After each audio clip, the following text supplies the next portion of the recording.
Alors, on va démarrer. S'il y a des personnes qui nous rejoignent, elles arriveront en cours de route. Je voulais ce matin. Voilà, j'espère que tout le monde va bien. Je suis content de vous retrouver après des journées qui étaient bien remplies.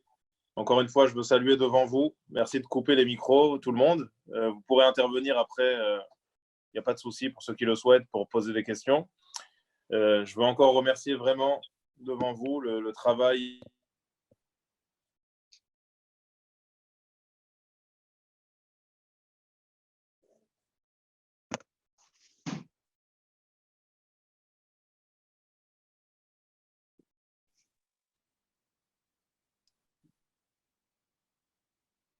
Que les activités qu'on vous propose, trouver de nouvelles idées, de nouveaux spectacles pour les enfants, des activités pour tout le monde. On a mis en place, vous l'avez vu, des cours même de gymnastique, de fitness à distance pour les adultes, pour les seniors, des émissions culturelles. Vraiment, on fait en sorte que tout le monde puisse s'y retrouver et que notre communauté puisse continuer à tenir et à fonctionner. Et on est un exemple pour toute la France.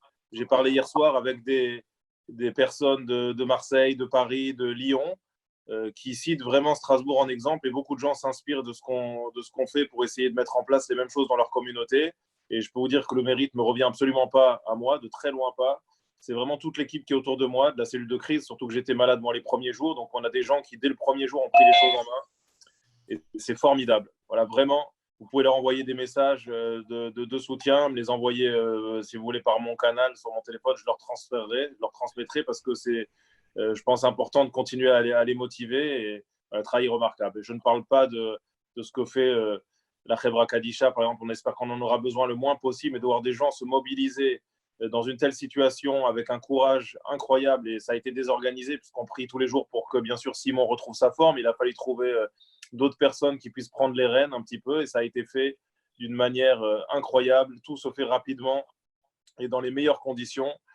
Et grâce au courage de tout le monde, de mon équipe aussi rabbinique qui continue à agir, à aller au front, malgré bien sûr les risques que ça comporte. Et c'est vraiment tout à fait remarquable. Donc vraiment, merci à toutes ces personnes voilà, merci à toutes ces personnes d'être au front et de continuer à faire vivre la communauté au quotidien. Et merci bien sûr aux bénévoles qui nous aident pour les coups de téléphone, pour le social. J'étais à la communauté encore mercredi pour assister à la distribution des paniers du cœur. Ça se fait dans je peux vous dire, dans des conditions de respect absolu des mesures sanitaires, et en même temps, on n'a jamais distribué autant de colis. Donc, voilà, il faut que vous sachiez ce qui se passe de manière concrète dans la communauté, avec des gens qui viennent sur le terrain pour aider, pour préparer les colis et faire en sorte que toutes les personnes en difficulté puissent continuer à profiter de ces services et à passer un Pessah dans les meilleures conditions. Voilà, je l'ai vu en direct et je peux vous dire que c'est très, très impressionnant et très émouvant. Juste un instant.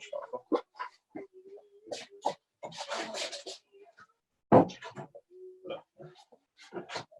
Alors, je voulais ce matin un petit peu voir avec vous, puisque Pessah approche, vraiment faire un petit peu le tour de certaines mesures qui paraîtront aussi, que j'ai écrit dans le Shabbat Shalom, les développer un petit peu avec vous en ce qui concerne donc les particularités de ce Pessah que nous allons passer cette année par rapport à tout ce qui va se passer dans les prochains jours. Déjà, ce qui concerne le nettoyage de Pessah, la manière dont on va faire la recherche du Hametz, enfin, des questions assez techniques et on va dire assez concrètes. Et je pense qu'ils se sont posés à tout le monde en ce qui concerne les mesures à prendre cette année, ce sur quoi on peut être plus souple et les choses sur lesquelles je pense qu'il n'y a pas nécessité de faire de différence avec les années précédentes. C'est très important vraiment que vous puissiez après éventuellement, si on vous pose la question, relayer mes propos, il n'y a pas de souci. De toute façon, il y a donc un résumé de ces halachot qui paraîtra dans le Shabbat Shalom que vous recevrez dans la journée. Et il y aura un complément qui sera sans doute communiqué dimanche ou lundi en ce qui concerne les lois plus précises du CEDER et ce à quoi il faut faire particulièrement attention, en tout cas ce qui est vraiment essentiel pour le CEDER. Pour ceux qui n'auront pas la possibilité de le faire entièrement, on donnera toutes les quantités nécessaires, les passages les plus importants à réciter. Alors en ce qui concerne le nettoyage de Pessah, je crois que c'est vraiment très important. J'ai eu des dizaines de questions là-dessus. On sait qu'on en fait beaucoup chaque année, on en fait même un peu trop, et on va bien au-delà en réalité de ce qui est nécessaire. D'après la stricte halakha, ça entraîne d'ailleurs souvent des tensions, parce que à force de vouloir nettoyer à fond et de vouloir en faire même plus que ce que la halakha exige, souvent, il y a des grandes tensions qui se créent à la maison. Les enfants ne respectent pas souvent les consignes et c'est dommage. Ça amène à passer Pessah dans des conditions où il y a beaucoup d'énervement, où malheureusement on n'est pas à même, on arrive très très fatigué, on le répète chaque année. C'est vraiment très très dommage pour des choses qui ne sont pas nécessaires de mettre en danger la soirée même de Pessah et l'ambiance des fêtes de Pessah qui par définition se veut sereine.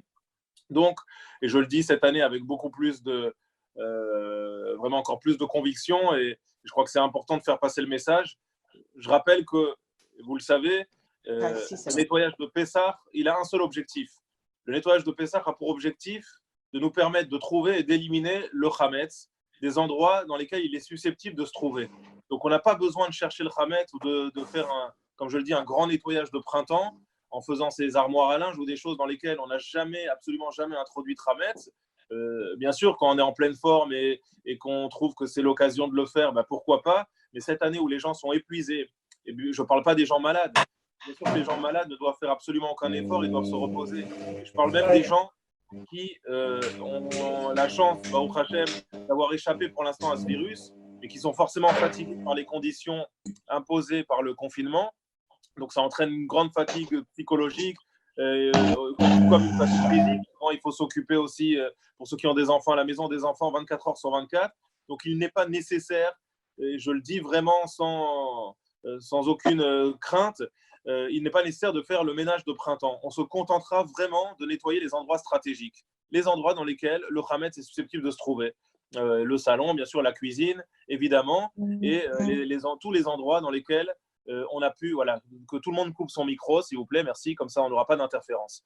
Donc qu'on puisse vraiment éliminer ce qui est essentiel. Un ménage de Pessah, si on le fait dans les endroits stratégiques, ça peut être très rapide. Ça peut se faire en une journée. Ce n'est pas quelque chose qui est obligé de s'étaler sur des semaines à partir du moment où on va vraiment se concentrer sur les endroits qui sont des endroits stratégiques. Je rappelle également, c'est vraiment important de le dire, je rappelle également que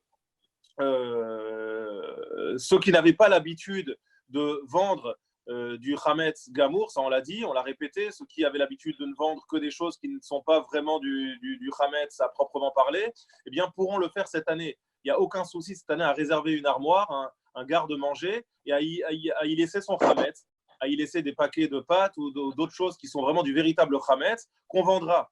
Je rappelle, ça me permet de vous dire quelque chose, un petit mot sur la vente. La vente suscite beaucoup de fantasmes.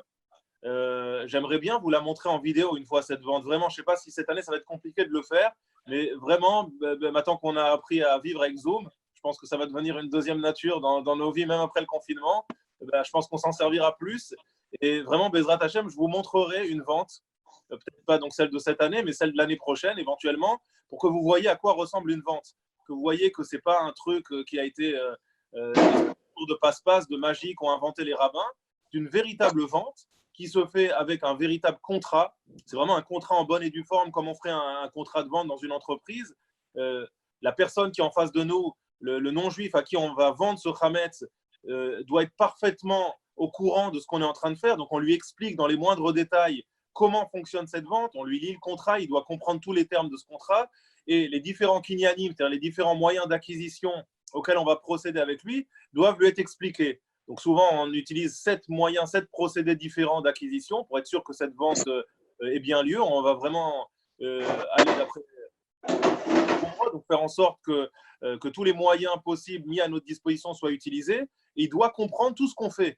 Donc c'est un moment vraiment de pédagogie où on va lui expliquer dans les moindres détails ce qu'on est en train de faire, comment le mécanisme fonctionne. Et s'il ne le comprend pas, effectivement, ça pose un problème dans la vente. Donc il y a vraiment toute une pédagogie derrière.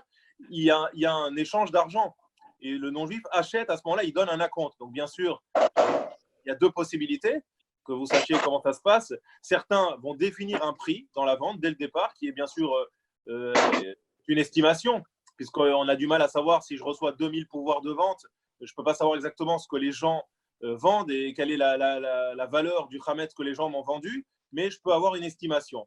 Donc, je peux faire une estimation que éventuellement je vais rapporter sur le contrat de vente. Donc, je vous dis une bêtise. Je vais dire que je vends pour 500 000 euros de Hametz, par exemple, et je vais l'écrire sur le contrat. Il y a un acompte qui va m'être donné au moment de la vente et je précise donc sur le contrat que le solde devra être payé, le cas échéant, à l'issue de la fête de Pessah, le soir même donc du 22 Nissan, la nuit du 22 au 23 Nissan, à l'issue de Pessah, lorsque je retrouverai ce non-juif pour lui demander de me payer le solde, à ce moment-là, il me dira oui, j'ai le solde avec moi et je veux garder ce Hametz, ou bien non, désolé, je n'ai pas ce solde et j'accepte de vous revendre ce Hametz, j'accepte que vous me rachetiez le Hametz dont j'étais propriétaire jusqu'à présent. Il y a une deuxième possibilité qui est la plus couramment utilisée, c'est que sur le contrat, on ne va pas donner de somme. On va simplement dire que la somme sera calculée au moment où on se retrouvera après Pessah pour faire le point. Et donc, il y a un acompte qui est versé dans tous les cas, et la somme finale est versée. En tout cas, on prévoit que la somme finale soit versée à l'issue de la fête de Pessah. Et à ce moment-là, on peut faire les comptes en disant voilà, on estime que la somme totale équivaut à cela, et la personne, le non-juif, va nous dire écoutez, oui, je suis intéressé, voilà, je vous fais un chèque ou je vous fais un virement de la somme. Là, on serait un peu embêté, ça peut arriver qu'une personne ait véritablement envie de racheter les stocks, ou bien de nous dire non, je ne suis pas intéressé, j'accepte donc que vous me rachetiez cette somme. Donc tout simplement, savoir que cette vente est une vente vraiment en bonne et due forme, qui se fait avec toutes les directives vraiment techniques, et que ce n'est pas simplement un tour de passe-passe, et qu'il y a un acompte qui est versé, et que donc tout cela fonctionne selon les règles de l'art. C'est très important. Donc, je le dis, pour les personnes qui n'ont pas l'habitude forcément de vendre du Hametz à proprement parler, cette année, vous n'avez pas à vous inquiéter. On ne peut pas se débarrasser de son Hametz. Ça serait même, je pense, une grande profanation du nom d'Hachem que de commencer à jeter des grandes quantités de Hametz alors qu'on sait que les gens cherchent absolument à se procurer de la nourriture. Donc moi, je ne veux pas rentrer dans des histoires de pénurie parce que j'espère qu'il n'y en aura pas et j'ai aucune raison de commencer à affoler les gens et à croire qu'on n'aura pas à manger après Pessah. Et je ne veux pas rentrer là-dedans, dans ce jeu. Mais dire que les gens qui ont encore du stock peuvent absolument, sans aucun problème, garder ce stock, le vendre et le mettre dans une pièce qui sera, comme vous le faites pour le reste de votre vaisselle Hametz ou des choses que vous n'utilisez pas à Pessah, et bien tout simplement fermer ces armoires ou fermer ce garde-manger en y laissant donc votre Hametz Gamou. Et pareil, ne vous embêtez pas, s'il y a des choses que vous n'avez pas envie de nettoyer parce que c'est compliqué, vous êtes fatigué, eh bien vous incluez tout ça dans la vente. Il n'y a pas de problème, des fois on n'a pas envie, on a tous les sacs des enfants à contrôler, etc. On peut très bien, pareil, les mettre dans cette pièce-là, de côté, fermer et inclure tout ça dans la vente de manière à limiter les efforts. Je vous en prie, il faut vraiment limiter vos efforts et faire en sorte de ne pas trop se fatiguer avant Pessah. Ça, donc, c'est ce qui concerne le nettoyage de Pessah et la manière dont on va pouvoir inclure cette année donc certaines choses dans la vente. En ce qui concerne la recherche du Hametz. Donc la recherche du Hametz, on a dit, elle se fera mardi soir, comme vous le savez, veille de Pessah, à partir de 20h49, à partir de la nuit. Ça fait un peu tard pour certaines personnes, je sais, mais c'est le moment où on nous indique de rechercher le Hametz. Donc je pense même que pour ceux qui n'auraient pas la possibilité de le faire tard le soir, des personnes âgées qui seraient déjà couchées, il vaut mieux le faire le lendemain que le faire plus tôt. Vraiment, ça c'est encore à discuter, mais en tout cas, dans tout état de cause, donc à 20h49, on recherche le Hametz. En faisant auparavant la tfila d'Arvit. Vous savez que quand on est seul, eh bien, on va faire Arvit à la nuit. On n'a pas de possibilité, quand on est seul à la maison, comme on peut le faire en minyan, de prier Arvit plus tôt. Donc, on devra faire d'abord la tfila de Arvit, et une fois qu'on a fait la tfila de Arvit, eh bien, on procédera à la recherche du Hametz. Là aussi, les minagim, les traditions diffèrent. Vous le savez, il y a une tradition de cacher pour certains, qui est très répandue, d'ailleurs, qu'on soit Ashkenaz ou Séfarade, 10 petits morceaux de Hametz un petit peu dans différentes pièces, alors que souvent les enfants vont cacher ou le conjoint et qu'on a après le chef de famille qui est responsable de la recherche va essayer de retrouver. Je rappelle que tout ça, non seulement c'est un minax, c'est une tradition, et là je rappelle quelque chose qui n'a pas, on va dire, de rapport spécifique avec cette année, qui est valable pour toutes les années. La recherche du Hametz, on a tendance du coup à la bâcler. Chaque année, on l'effectue très rapidement en pensant que le but du jeu, c'est simplement de retrouver en 5 minutes les 10 morceaux que les enfants ou que le conjoint a cachés dans la maison. Je rappelle que la recherche du Hametz, c'est une recherche. Donc, par définition, elle consiste à faire vraiment une espèce de check-up dans toute la maison pour voir si on n'a pas oublié du Hametz quelque part. Donc, on devra vérifier tous les endroits susceptibles de contenir du Hametz, et y compris ceux qui ont déjà été nettoyés. Puisque forcément, aujourd'hui, nous, on a déjà nettoyé nos maisons parfaitement. Elles sont déjà cachées le Pessah au moment où on arrive à la recherche du Hametz. Donc, on pourrait se dire qu'aucun intérêt de chercher puisque le ménage a déjà été fait. Non, l'objectif de la recherche est justement de savoir que le Hametz a pu être oublié quelque part et donc on doit normalement passer du temps à chercher ce Hametz et ne pas bâcler ça en 5 minutes et revérifier la cuisine, vraiment tous les endroits stratégiques pour voir si on n'a pas quelque part oublié dans un coin ou dans une armoire du Hametz. Donc voilà vraiment en quoi consiste la recherche du Hametz. Cette année, il faudra garder le moins de Hametz possible. Forcément, je dis Chacham Enav Berosho, le sage est celui qui sait anticiper sur les choses, on ne pourra pas s'en débarrasser facilement. Donc, je vous en prie, plutôt que d'avoir ajouté des grosses quantités de faire du Chilul Hashem, il faut garder un minimum, un strict minimum de Hametz. Et quitte à ne pas faire les 10 morceaux, c'est pas grave. Et je rappelle, je l'ai dit dans le Shabbat Shalom, celui qui n'a plus du tout de Hametz mardi soir pourra quand même réciter la bracha. Il n'y a aucun problème. Même si je suis persuadé d'avoir déjà éliminé tout mon Hametz et de ne plus avoir une miette de Hametz chez moi, puisque la mitzvah est de rechercher du Hametz et pas de trouver du Hametz, le but c'est de chercher, eh bien je peux faire la bracha. Donc vous connaissez tous de Asher Kitchanu, Bemizota, Vetzivanu, Al-Bi'u, Chametz, que vous trouvez dans les Haggadot et dans les Sidurim. On pourra faire cette bracha et rechercher. Et si je n'ai pas trouvé, eh bien, je n'ai pas trouvé. Ce n'est pas grave, je n'aurais pas récité une bracha en vain, puisque même si la bracha nous dit qu'il nous a ordonné d'éliminer le Chametz, c'est de le chercher pour l'éliminer. Si j'en ai pas trouvé, bah, tant mieux, j'en ai pas trouvé et je n'aurais pas récité la bracha en vain. Donc pas de souci de réciter la bénédiction, même si vous n'avez plus de Chametz chez vous. Donc, gardez un minimum de Hametz, vraiment un minimum. Si vous faites les 10 morceaux, prenez à chaque fois des toutes petites quantités, 5 grammes, vraiment des petites miettes que vous mettez dans du papier journal et donc qui seront beaucoup plus faciles à éliminer.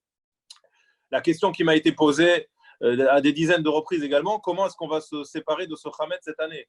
Vous savez que la mitzvah, on va dire idourik, c'est-à-dire la mitzvah, on va dire la plus belle, et la plus appropriée pour éliminer ce Hametz, c'est de le brûler. Cette année, j'aimerais qu'on évite les accidents domestiques, j'aimerais qu'on évite les incendies dans les maisons strasbourgeoises. Donc ne vous amusez pas à faire un feu de camp dans votre cuisine ou dans votre salon pour brûler le Hametz. Il n'est pas question de mettre en danger qui que ce soit.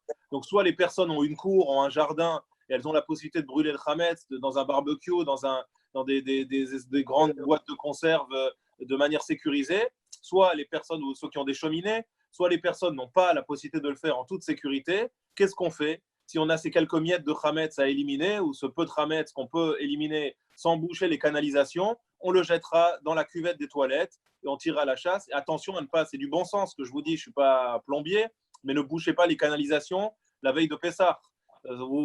Forcément, vous seriez vous-même très embêté et ça occasionnerait un Chilul Hashem incroyable si ça a un impact sur le reste de l'immeuble. Donc, bien sûr, là encore une fois, c'est du bon sens, mais l'idéal est d'éliminer ce Hametz dans le toilette. Si vous ne pouvez pas le faire et qu'il reste des plus grandes quantités de Hametz, on le jettera à la poubelle tout simplement et on verse du détergent ou de l'eau de Javel de manière à rendre ce Hametz impropre à la consommation. Voilà la manière la plus simple, la plus sécurisée et une manière qui est à la portée de tout le monde de pouvoir se séparer de ce Hametz. D'ailleurs, c'est ce qu'on fait chaque année avec les poubelles. Lorsqu'il nous reste encore du Hametz à la poubelle et qu'on sait que les éboueurs ne passeront pas avant Pessah, sachant que ces poubelles-là, a priori, sont considérées encore comme étant votre propriété, même si elles ont été placées dans les conteneurs de la copropriété. À partir du moment où les poubelles n'ont pas encore été évacuées, on considère qu'elles vous appartiennent encore. Et donc, l'idéal, et c'est vraiment à la portée de tout le monde, c'est de mettre un petit peu pas la peine de vider le pot de Javel, vous mettez un peu de détergent, un peu de Javel sur ce Hametz pour le rendre impropre à la consommation dans ces poubelles-là avant de vous en séparer.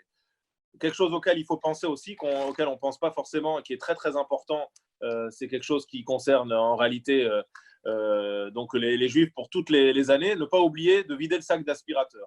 Souvent, bien sûr, on fait le ménage, le sac d'aspirateur est rempli de Hametz. Le Hametz qui se trouve à l'intérieur n'est pas du Hametz dénaturé, puisque c'est du Hametz souvent encore des vraies miettes de pain, des choses qu'un chien pourrait encore consommer.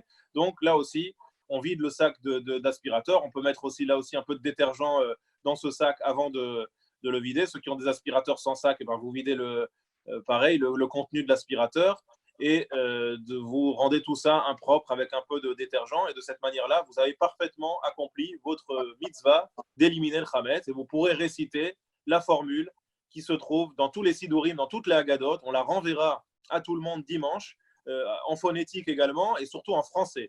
Je rappelle que cette formule doit être comprise. Vous ne pouvez pas annuler le Hametz en araméen si vous ne comprenez pas ce que vous dites, puisque la mitzvah consiste à annuler du fond de son cœur le chametz, c'est-à-dire à dire je décide que ce chametz-là ne m'appartient pas, qu'il est assimilé à la poussière de la terre. Donc il faut comprendre ce qu'on dit, puisque c'est par la récitation de cette formule et par cet engagement personnel que nous allons annuler le chametz. Donc pas question de le dire dans une langue qu'on ne comprend pas, et si vous ne comprenez pas l'araméen, dites-le uniquement en français. D'accord ? C'est très important que cette formule-là soit accessible à tout le monde. Alors, une question peut-être que vous vous êtes posée, que tout le monde se pose, vous le savez, on va non seulement, bien sûr, annuler le chametz, donc par la parole, mais pourtant, eh bien, on ne se contente pas de l'annuler. Or, d'après la Torah, d'après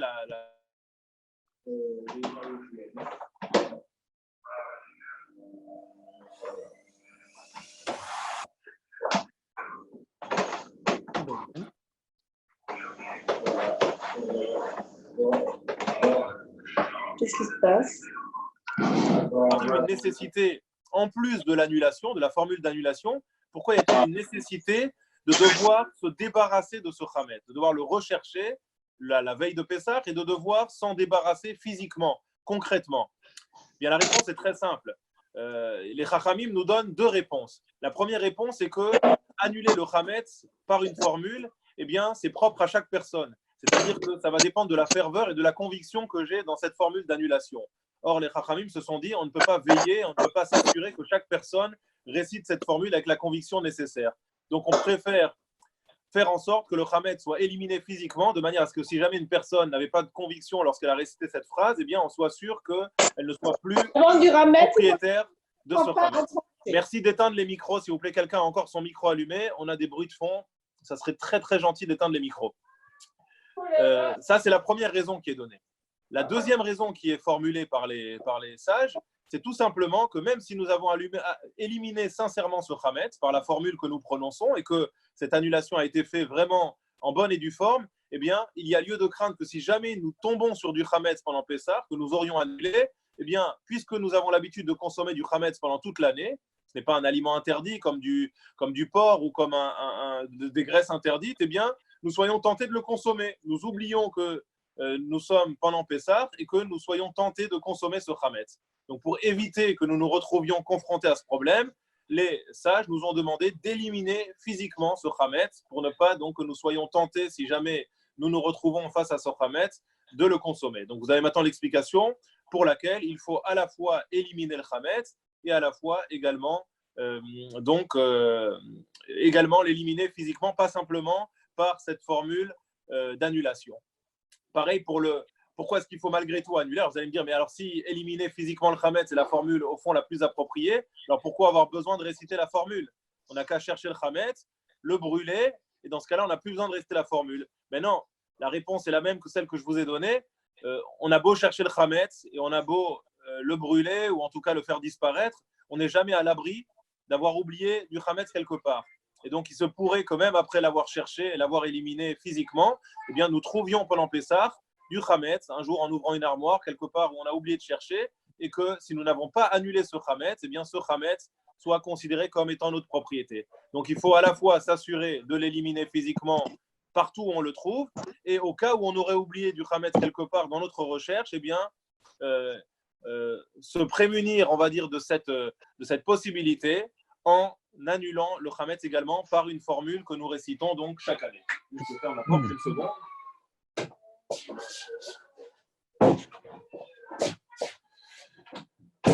Voilà, c'est un peu difficile de faire court avec du bruit autour, mais on y arrive, les enfants. Donc ça, c'est en ce qui concerne donc la recherche du chametz et l'élimination du chametz qui se fera donc le lendemain, je vous rappelle, mardi. D'accord, les horaires, mercredi matin, pardon. Toutes les horaires vous seront communiquées sur le Shabbat Shalom. Elles sont déjà parues dans le Shabbat Shalom la semaine dernière. Vous les aurez encore cette semaine. Là, je ne les ai pas en tête par cœur. Je crois que c'est 10h45 pour la fin de la consommation et 12h04 pour la fin de possession du chametz. Donc, vous aurez bien sûr toutes ces horaires. Et je rappelle que les pouvoirs de vente, c'est très important, sont impérativement à remplir en ligne par le formulaire que vous avez en ligne. Vous aurez le lien dans le Shabbat Shalom qui vous sera envoyé dans la newsletter de tout à l'heure pour ceux qui ne l'ont pas encore fait.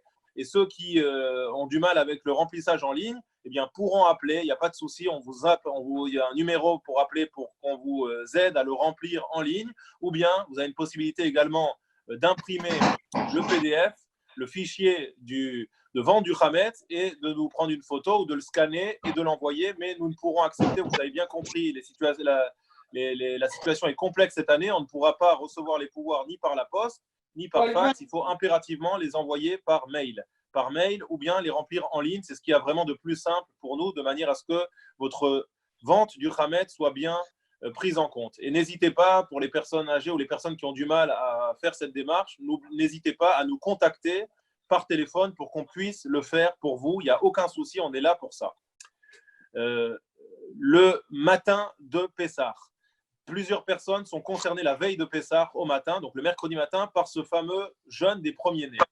Comment est-ce qu'on gère le jeûne des premiers-nés cette année, sachant que nous n'avons pas d'office en Minyan et que nous ne pourrons donc pas nous réunir pour le fameux Sioum, cette fameuse fin de traité talmudique qui est en principe donc récité par un des rabbins ou un des assistants qui termine un traité talmudique et qui partage la joie de ce moment où on termine un traité talmudique avec le reste de l'assemblée.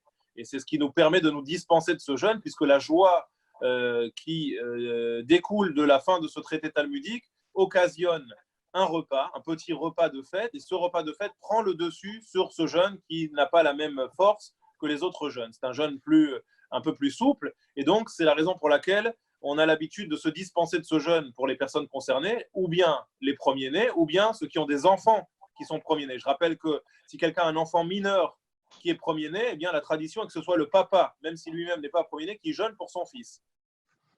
Donc, comment est-ce qu'on fait cette année? Eh bien, si on ne peut pas soi-même terminer un traité talmudique, ça serait bien sûr l'idéal que chacun chez lui qui est concerné par le jeûne puisse terminer lui-même un traité du Talmud. On sait très bien que ce n'est pas possible pour tout le monde. Eh bien, vous pourrez vous rendre quitte par Skype. Donc, on vous enverra là aussi un lien pour que vous puissiez, il y en a des dizaines qui sont organisées dans toute la France, par Skype, par Zoom, par téléphone, par tous les canaux possibles d'écoute et d'écoute à distance, vous puissiez écouter le Sioum. Et même si vous n'êtes pas présent physiquement à l'endroit où se passe le Sioum, eh bien, vous pourrez cette année vous acquitter, vous dispenser du jeûne et manger après avoir écouté au téléphone, même à la radio, en direct ou bien par Zoom ou tout autre moyen technologique, vous dispenser donc de ce jeûne. C'est très important de le rappeler. Je rappelle également, et c'est du bon sens, mais je le dis quand même, les personnes malades ou les personnes susceptibles d'être atteintes du Covid-19 ou même de toute autre maladie sont de facto dispensées du jeûne. C'est important de le rappeler, la santé prime avant tout. Ces personnes-là n'ont même pas besoin d'écouter le sioum, puisque par définition, si elles sont faibles, si elles sont malades, elles sont de toute façon dispensées du jeûne. Et je rappelle qu'elles l'étaient également, pour ceux qui ne le savent pas, elles l'étaient également du jeûne d'Esther. Donc, la question ne se pose même pas pour les personnes qui sont malades, qui sont souffrantes. Elles sont de toute façon, quoi qu'il arrive, dispensées du jeûne. Des questions m'ont été posées en ce qui concerne les kitniot. C'est une question qui est revenue des dizaines de fois.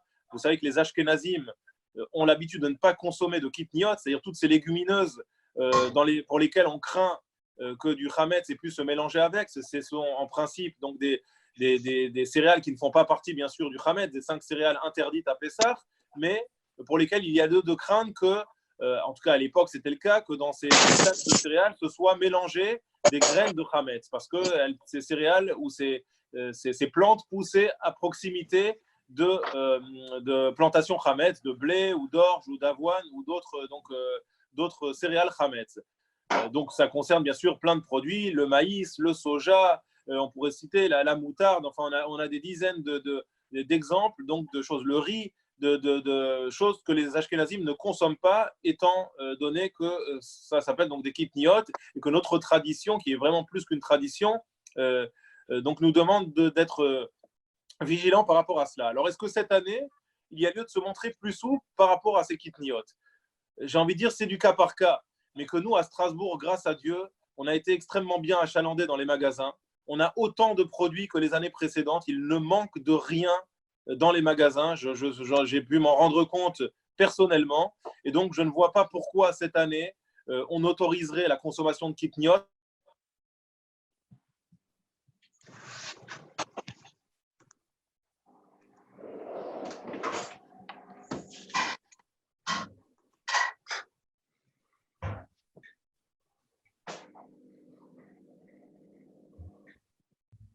par Kitniot. Et donc, on a largement, a priori, de quoi se nourrir pendant Pessah. Pessah ne dure que 8 jours.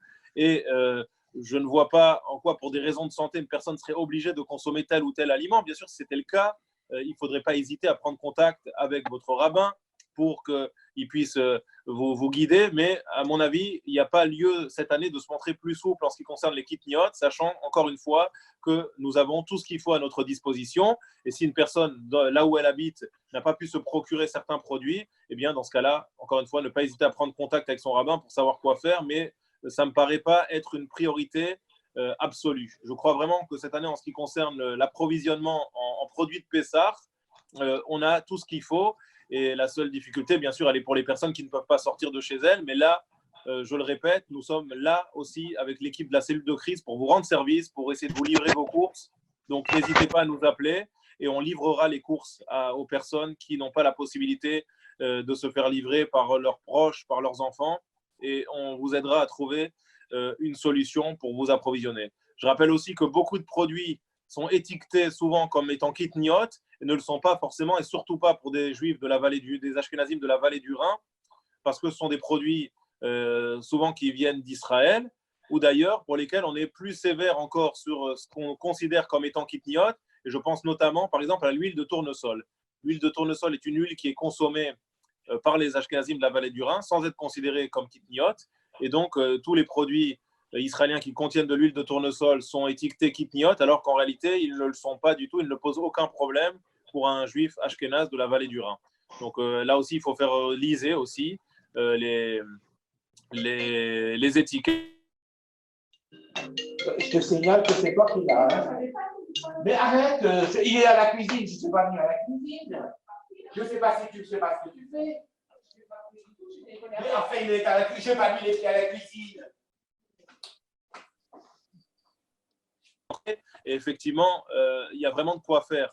Donc, une personne, bien sûr, qui pourrait s'en tenir à la liste avec les centaines de médicaments qui sont référencés dedans, étant kasher les Pessah, bien sûr que pour on va dire de la médication de tous les jours, de la petite médication, je ne parle pas du tout des maladies chroniques, ça ne concerne même pas cette année. Les personnes qui ont des maladies chroniques ne doivent jamais prendre de décision seules. Aucun médicament, dans aucun cas, que ce soit en 2020 ou que ce soit en 2010, et ce sera le cas pour les années à venir, on ne doit jamais décider soi-même de changer un médicament en remplaçant un médicament qu'on avait par un médicament qui est sur la liste des médicaments. On consulte son médecin et on ne change de médicament qu'avec l'avis de son médecin. Sinon, on continue la médication telle qu'elle existait avant, on ne prend aucun risque, même pendant Pessah. Donc tout uniquement avec l'avis de son médecin, de son cardiologue, de son pneumologue, de son médecin traitant, jamais de décision tout seul. Pour cette année, je ne parle pas maintenant donc des cas des maladies.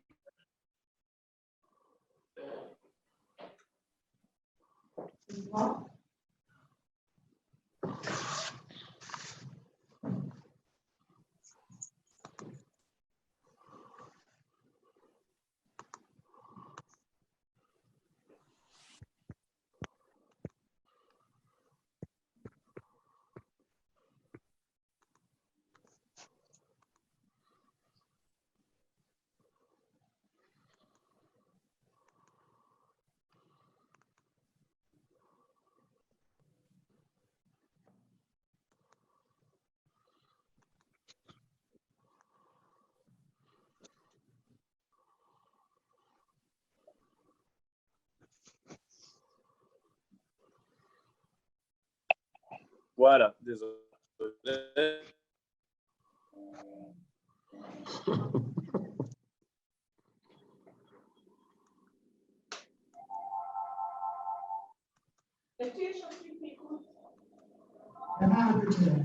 Vraiment à ce niveau-là. Et voilà, aucune raison, encore une fois, de prendre des mesures qui seraient complètement absurdes, qui vous mettraient en danger, qui vous compliqueraient la vie. Cette année, on n'est pas là pour se compliquer la vie, on est là pour se simplifier la vie, tout en restant, encore une fois, très, très proche de nos traditions. Le plateau du Seder, là aussi, peut-être que certaines choses vont être… A priori, tout est accessible. J'ai vérifié, on ne manque de rien. Vous pouvez trouver de la laitue, vous pouvez trouver de la romaine et du réfort. Baruch Hashem, ce n'est pas ce qui manque en Alsace. On n'a pas de pénurie de réfort. On a des paysans qui continuent à travailler. Donc, on en trouve et vous pouvez même vous en faire livrer toutes les, Ouais. vous livreront du réfort. Si vous n'en trouvez pas, n'en faites pas un plat. Coupez les micros, s'il vous plaît. Merci. Donc, pas de souci. Si vous n'avez pas de réfort, privilégiez dans tous les cas la romaine. Je rappelle que le réfort, c'est un mina que nous avons chez les Ashkenazim, mais que le vrai maror, le maror qui est le maror d'après la Gemara, d'après le Talmud, et qui est vraiment celui que nous devons privilégier, c'est la romaine. C'est la salade que nous allons consommer. Le maror n'est là que comme une tradition qui vient accompagner la romaine. Et d'ailleurs, donc souvent, ce maror-là, ce réfort-là, n'est consommé seul que pour le korer, pour le maror. Donc, privilégiez vraiment la salade. Si vous avez les deux, tant mieux. Si vous n'avez le choix qu'entre un des deux, eh bien, il faut privilégier avant le réfort la romaine. Si vous n'avez pas de romaine, vous pouvez prendre des endives, une bonne alternative. Quelqu'un qui n'aurait pas accès à de la salade, je ne sais pas pour X ou Y raison, qui n'aurait ni salade ni endive, bien dans ce cas-là, on pourrait éventuellement prendre effectivement, se contenter du maror, du réfort. Mais donc sinon, voilà, toujours donner préséance à la romaine, que bien sûr on vérifiera scrupuleusement, puisque le problème, contrairement au réfort de la salade, c'est tous les insectes qui peuvent s'y trouver.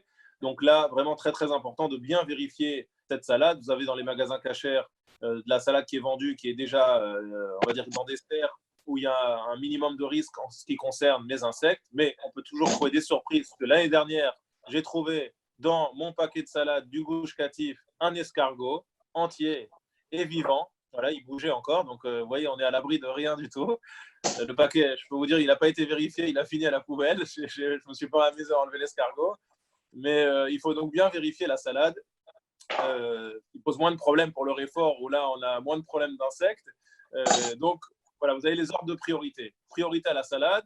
Si vous avez du réfort en plus, tant mieux. Si vous n'en avez pas, eh bien, dans ce cas-là, voilà. Ah, Jonathan me dit que j'ai la possibilité moi-même, donc je vais essayer de le faire. Voilà, hop. Voilà, Jonathan, effectivement. Voilà. Merci, Jonathan. C'est ce que je vais faire. Voilà, je coupe le son à tout le monde. Voilà, de manière à ce qu'on n'ait pas d'interférence. Voilà, donc ça, c'est donc important aussi à souligner en ce qui concerne donc les préparatifs du plateau du cerf. Une question qui est revenue aussi beaucoup, donc je la partage avec vous, c'est la voiture.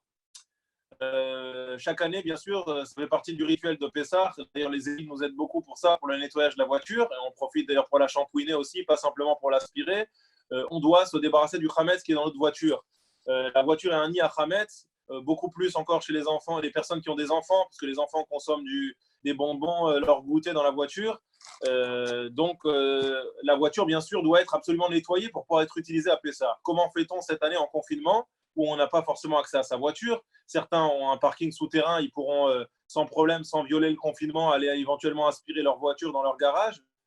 Ceux pour qui ce n'est pas le cas, qui ont leur voiture garée à l'extérieur, auront du mal à venir avec leur aspirateur à l'extérieur pour aspirer la voiture. Je pense qu'aussi ça occasionnerait un chilul Hashem, et je ne sais pas ce qu'il faut cocher comme case sur l'attestation de dérogation pour pouvoir justifier aux policiers, aux militaires qui vous contrôlera que vous êtes en train d'éliminer le chametz de votre véhicule.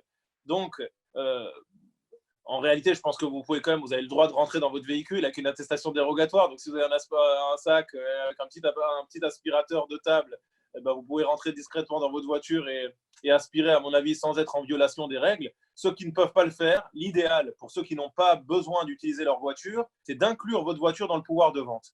Donc, vous incluez tout simplement votre voiture dans le pouvoir de vente du chametz, et votre voiture donc sera vendue avec le chametz, tout simplement en tant que contenant du chametz. Et bien sûr, dans ce cas-là, il ne faudra pas utiliser sa voiture pendant Pessah. Ce qu'on a vendu pendant Pessah, et ça vaut aussi bien sûr pour les armoires ou les caves, tous les endroits qu'on a donc décidé d'inclure dans le pouvoir de vente, on ne rentre pas dans ces endroits pendant Pessah. On les laisse fermés et on essaye de ne pas y pénétrer pendant Pessah. Si on l'a fait par inadvertance, c'est pas grave, mais ce sont des endroits bien sûr qui sont vendus, donc pour respecter les règles et ne pas montrer que tout ça, parce que je vous l'ai expliqué, c'est une véritable vente, c'est pas un tour de passe-passe, eh bien on respecte donc encore une fois ces règles-là, et on ne pénètre pas dans ces endroits. Donc l'idéal est de ne pas utiliser sa voiture. Si des gens ont la voiture propre, si des gens savent qu'ils ne rentrent pas en principe de Khametz dans leur voiture et qu'ils savent donc a priori le nettoyage a été fait avant Pessah ou que la voiture ne contient pas de Khametz, on pourra se baser sans problème sur le bitoul. L'annulation qu'on fait de tout le Khametz qu'on possède eh bien, aura aussi son effet sur la voiture et dans ce cas-là, on pourra utiliser sa voiture pendant Chol HaMoed. Quelqu'un a besoin d'utiliser impérativement sa voiture pendant Chol HaMoed pour faire des courses ou autre, il pourra utiliser son véhicule à partir du moment où il sait qu'il n'y a pas de Khametz a priori dans sa voiture, que il y a éventuellement des petites miettes insignifiantes par terre qu'il annulera donc par la formule du bitoul et ça lui permettra d'utiliser son véhicule. C'est une question vraiment qui est revenue à de nombreuses reprises. Donc c'est pour ça que je me permettais de partager aussi tout cela avec vous afin que ce soit donc voilà, clair pour tout le monde. Voilà donc en ce qui concerne l'utilisation du véhicule, la hagala, la cachérisation des ustensiles. Là aussi, c'est des questions qu'on a reçues par centaines. Comment est-ce qu'on cachérise ces ustensiles? On avait la queue chaque année, presque jusque devant le centre communautaire, de gens qui venaient bien sûr chez nous, parce qu'on le fait de manière professionnelle, avec du matériel professionnel, venir cachériser leurs ustensiles. Donc vous savez qu'il y a deux procédés pour cachériser les ustensiles, ou bien la hagala, l'eau bouillante, ou bien le feu. Et que c'est en fonction de l'utilisation de l'ustensile qu'on va choisir l'un ou l'autre procédé. Ce qui a été utilisé avec du liquide pendant toute l'année, comme les casseroles, les marmites, etc., les couverts, sera cachérisé par l'eau bouillante. Ce qui est utilisé directement par le feu, c'est-à-dire sans liquide, c'est-à-dire le four, les plaques, les grilles des gazinières, etc., tout cela ne peut être cachérisé que directement par le feu et par une flamme extrêmement puissante, donc d'un chalumeau fort, de manière à rougir ces éléments pour les cachériser. Je rappelle que le liboun chamour, c'est-à-dire cette deuxième technique de cachérisation par le feu, et je vous le dis, là encore une fois, sans aucune crainte, j'assume parfaitement ce que je dis, ce n'est pas réalisable à la maison. Le matériel qui est exigé pour arriver à un liboun chamour est quasiment impossible à avoir chez soi. Si, on a bien sûr, vous avez des gens, des artisans qui doivent avoir le matériel chez eux à la maison avec des grosses bonbonnes et des chalumeaux extrêmement puissants, de couvreurs, etc. Mais vous n'allez pas le faire dans votre salon ou dans votre cuisine. Pour ça, il faut avoir du matériel, il faut se protéger, il faut avoir éventuellement une grande cour pavée ou en tout cas, voilà, ce n'est pas le moment de créer des accidents domestiques. Donc, moi, je déconseille totalement le liboun. D'accord, l'utilisation de la cachérisation par le liboun, par le feu, est totalement pour moi proscrite. La chose, par contre, qu'on aura la possibilité éventuellement de réaliser, c'est la hagala, c'est la cachérisation par l'eau bouillante. Mais là, encore une fois, sachez qu'à la maison, c'est beaucoup plus difficile de faire hagala qu'au centre communautaire. Nous, on a là aussi des chalumeaux et des feux très puissants pour alimenter la marmite d'eau bouillante, qui fait qu'on arrive à la tenir en ébullition tout le temps. Il est très difficile de tenir une marmite à ébullition à la maison avec nos feux, que ce soit de l'induction, que ce soit du gaz, que ce soit de l'électrique ou de la vitrocéramique. Nos feux ne sont pas assez puissants pour tenir nos marmites en ébullition. Donc, ce qui se passe, c'est que quand on va utiliser notre marmite, cachère les pessards, je le rappelle, pour cachériser nos ustensiles, qui ne sont pas cachères les pessards, que ce soit des couverts, que ce soit des choses, vous avez les guides bien sûr de pessards pour vous dire ce que vous pouvez cachériser ou non. Le problème, c'est qu'en trempant les choses dans notre marmite à ébullition, souvent l'ébullition à ce moment-là, eh bien, va s'arrêter immédiatement par le choc thermique. On va tremper des choses qui sont froides à l'intérieur de notre marmite, et vu que notre marmite n'est pas assez puissante au niveau donc, du feu, eh bien, elle va s'arrêter de bouillir. Donc, c'est pas grave. On peut essayer de laisser de manière à ce que l'ébullition reprenne, mais donc, je vous conseille vraiment de vous mettre en contact, pour ceux qui veulent le faire, avec votre rabbin qui vous guide dans ces démarches, parce que sinon, la cachérisation sera mal faite. Donc, l'idéal, bien sûr, pour ceux qui ont toute leur vaisselle cachère les pessards et leurs ustensiles, c'est de ne rien cachériser cette année. Contentez-vous de ce que vous avez qui est déjà cachère les pessards. Si vous avez absolument des choses à cachériser, privilégiez, quand vous le pouvez, du jetable. Vous avez même des barquettes en alu, etc., qui vont au four ou voilà, qui sont vraiment des bonnes alternatives à la vaisselle en dur. Ça vous permet vraiment d'avoir une solution pour cette année. Donc, privilégiez vraiment le jetable plutôt que la cachérisation. Et si vous êtes obligé de cachériser, faites appel à un rabbin pour vous guider. Et surtout, faites attention aux accidents domestiques. Je crois que c'est ce qu'on a le plus, c'est les accidents domestiques pendant les cachérisations à la maison. Et on a assez de problèmes avec le Covid-19 pour devoir gérer des gens qui doivent aller à l'hôpital parce qu'ils se sont ébouillantés ou parce qu'un enfant a fait tomber de marmite. Donc, quand je demande de privilégier la cachérisation, on va dire la vaisselle en plastique ou la vaisselle jetable, c'est vraiment pour éviter ces accidents domestiques. Voilà, il y a des choses qu'on est obligé de cachériser, son évier, etc. Ça, bien sûr, comme chaque année, on le fait en privilégiant là aussi les chaussures. Donc, utiliser des bouilloires que vous allez vous-même faire, veillez à ce qu'il n'y ait personne autour de vous à ce moment-là, mettez des gants, enfin, c'est du bon sens, mais c'est vraiment important de le faire de manière à ce qu'il n'y ait pas d'accident domestique. Moi, mon rôle, c'est aussi de prévenir ce genre de choses, et c'est vraiment important à l'approche de Pessah. Donc voilà en ce qui concerne ces problématiques de cachérisation. On essaiera de faire un résumé aussi, là vraiment juste avant Pessah, de ce qu'il faut dire dans la tfila. On est seul à la maison, les gens ont du mal à s'y retrouver dans les prières, ça sera le cas pour Pessah le matin, la prière du Tal, la prière de la rosée qu'on ajoute le premier jour à Moussaf, toutes les choses spécifiques qu'on a l'habitude normalement de faire à la choule, de suivre à la synagogue. Et cette année, on sera seul chez soi. Donc, on vous fera un résumé qu'on essaiera de faire le plus clair possible et le plus concis, de manière à ce que vous vous y retrouviez pour pouvoir suivre la prière, la tefila chez vous, et que donc, vous soyez vraiment en mesure de pallier, on va dire, à cette problématique de minyan, sachant bien sûr que chacun doit rester chez soi, aussi bien pour les tfilotes, ça coule de source, mais que pour les sdarim. Et c'est notre mot d'ordre, répétez-le en mon nom, au nom de qui vous voulez. Il n'est pas question qu'il y ait des rassemblements familiaux pour le soir du Seder. On a plein de personnes qui ont encore en tête de se rassembler le soir du Seder en se disant bah, c'est pas grave, ou en se disant, ça je l'ai entendu beaucoup, je suis immunisé de toute façon, j'ai déjà eu le Covid il y a 2 semaines, il y a 3 semaines, donc je ne risque plus rien et je ne suis plus contaminant pour les autres. Je vois Léon en bas de chez moi qui ne va pas me contredire, je le vois sur mon écran, et Léon ne me contredira pas. Je crois qu'on sait encore très peu de choses sur cette maladie, qu'on n'a aucune certitude et qu'il faut continuer à prendre toutes les précautions nécessaires. Et que même si quelqu'un s'est fait retester après avoir eu la maladie et qu'il est négatif, je pense qu'il doit continuer à être vigilant pour lui, pour les autres. Et de toute façon, certaines personnes ne comprendraient pas qu'il y ait des exceptions pour certains et qu'on puisse se rassembler. Donc, ça aurait un effet terrible au niveau aussi de l'image. Donc, chacun chez soi pour le CEDER. Et ça sera très difficile. On en est parfaitement conscient pour beaucoup de gens, pour des adultes, pour des personnes âgées, des personnes qui sont toutes seules. Je ne parle même pas encore des personnes âgées qui sont à deux. Il y en a qui sont toutes seules à la maison. Ce sera terrible et on en est conscient. Vraiment, j'en ai presque les larmes aux yeux. Mais c'est une épreuve à passer. C'est notre épreuve de cette année. C'est le CEDER à passer tout seul pour pouvoir fêter les autres fêtes ensemble et qu'on puisse véritablement être réunis très rapidement. Bezrat Hashem peut-être pour Shavuot, si ce n'est pas pour Shavuot, pour Tishri en tout cas. Donc vraiment, faites passer ce message que personne ne se retrouve pour le CEDER et que chacun reste vraiment confiné chez lui à la maison. Voilà, il y aurait encore vraiment beaucoup de choses à voir, mais on ne peut pas tout voir. N'hésitez pas à m'envoyer, vous avez mon numéro de téléphone, je pense pour la plupart, donc je le redonne, 06 24 54 62 70, 06 24 54 62 70. Vous pouvez m'envoyer vos questions par texto, par WhatsApp, m'appeler. Je réponds à chaque fois que je ne suis pas dans une réunion ou occupé à faire autre chose et j'essaye de rappeler dans la mesure du possible. N'hésitez pas à envoyer vraiment toutes vos questions.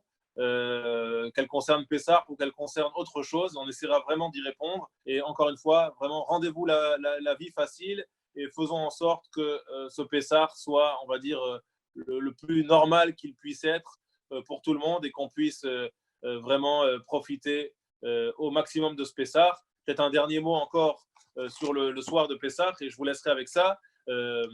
Bien sûr, l'idéal, on le sait, c'est de boire du vin pour ceux qui supportent le vin. Cette année, beaucoup de personnes seront peut-être sous traitement, prendront des médicaments. Donc, pas question, là aussi, encore une fois, de faire des mélanges ou des choses qui puissent être dangereuses. Le jus de raisin, je rappelle, est parfaitement acceptable. D'après tous les décisionnaires, le jus de raisin est acceptable à partir du moment où il, potentiellement, au départ, peut devenir du vin. Vous savez que c'est ça ce qui fait la particularité donc, du vin, c'est sa capacité à rendre un homme joyeux. Le vin, il va un petit peu désinhiber. Il a cette capacité, on va dire, à libérer un petit peu l'homme et à lui permettre ça marque les vavenoches, comme nous disent nos maîtres, le vin réjouit le cœur des hommes. Et donc, c'est cette capacité à réjouir qui fait sa force et qui fait qu'on l'utilise à Pessah d'une manière spécifique, comme pour tous les kiddushim de l'année. Eh bien, le jus de raisin a au départ, même si bien sûr on va après le pasteuriser et couper ce processus de vinification et d'alcoolisation, le jus de raisin a un potentiel au départ à également avoir donc les mêmes propriétés que le vin. Le fait qu'il ait ce potentiel suffit, d'après nos décisionnaires, à lui conférer le même statut. Donc, si quelqu'un, bien sûr, est en pleine forme, sait qu'il a guéri et qu'il peut boire du vin le soir de Pessah et de préférence même du vin qui n'est pas mévouchal, eh bien, il boira du vin. Si quelqu'un ne supporte pas le vin ou si quelqu'un a donc un problème avec de la médication à côté, bien évidemment, il se contentera de boire du jus de raisin. C'est accepté par tout le monde, il n'y a aucun risque à prendre. On s'acquitte avec du jus de raisin, il y en a largement dans tous les magasins, on en a en quantité largement suffisante. Et également, Chacham Menav Berocho, le sage et celui qui anticipe, pas la peine de prendre des verres de 50 centilitres. Prenez des verres avec des shiurim que vous pouvez boire, surtout pour ceux qui boivent du vin. Je rappelle que le shiur minimal, c'est 8,6 centilitres, donc ce n'est pas beaucoup. Le Chazon Ish lui préconise 15 centilitres pour les plus mahmirim, les plus sévères. Mais donc, vous voyez que même avec 8,6 centilitres, vous vous acquittez. Donc, prenez des petits verres, parce que l'idéal, c'est quand même de remplir entièrement son verre. Donc, prenez des petits verres. C'est facile de calculer. On a tous des verres gradués pour calculer donc ces quantités-là. Et de cette manière, eh bien, on passera vraiment un Pessah on espère en tout cas, des conditions les plus correctes possibles. Voilà en ce qui concerne donc, ces halakhot un petit peu spécifiques à cette année. J'essaie de vous donner les indications de manière à ce que vous puissiez après aussi relayer ça éventuellement autour de vous. Shabbat Shalom. On se retrouve ce soir pour une Kabbalat Shabbat, 18h45. Changement d'horaire oblige et ça ne nous fera pas de mal de profiter un peu plus de cette journée qui est très courte, à la fois très longue pour ceux qui sont seuls, mais très courte aussi à la fois. Donc 18h45 pour la Kabbalat Shabbat de ce soir avec Yoav Zenou, notre chanteur Yoav et Chazan Yoav Zenou. Et vous avez encore plein de surprises qui vous seront communiquées. On a une Avdala partie demain soir avec Arnaud Morellini. Ce sera un peu tard forcément puisqu'on est à l'heure d'été maintenant. Mais la fête continue et notre ami Ohad Moscovitch, la grande star internationale. Et on a résolu, Baruch Hashem, le problème de micro. Donc, on aura un son qui sera d'excellente qualité. On a résolu le problème hier soir dans son studio. Et Bezrat Hashem, donc on aura cette star, Ohad Moscovitch, international. On avait quand même 3000 personnes présentes hier grâce au consistoire israélite du Bas-Rhin devant leur Zoom. 3000 personnes qui ont suivi le concert. C'est exceptionnel. Et donc, on aura un autre concert, Bezrat Hashem, à Chol HaMoed, et on vous communiquera très, très vite donc les dates et l'heure de ce concert. Et vous aurez également un spectacle de magie qu'on a organisé dimanche et plein d'autres surprises voilà, pour les enfants et pour les grands. Tout ça vous est communiqué tous les jours par notre équipe. Merci à tous. Shabbat Shalom, une bonne santé et une bonne journée à tout le monde. Shabbat. Shabbat Shalom. Shabbat Shalom.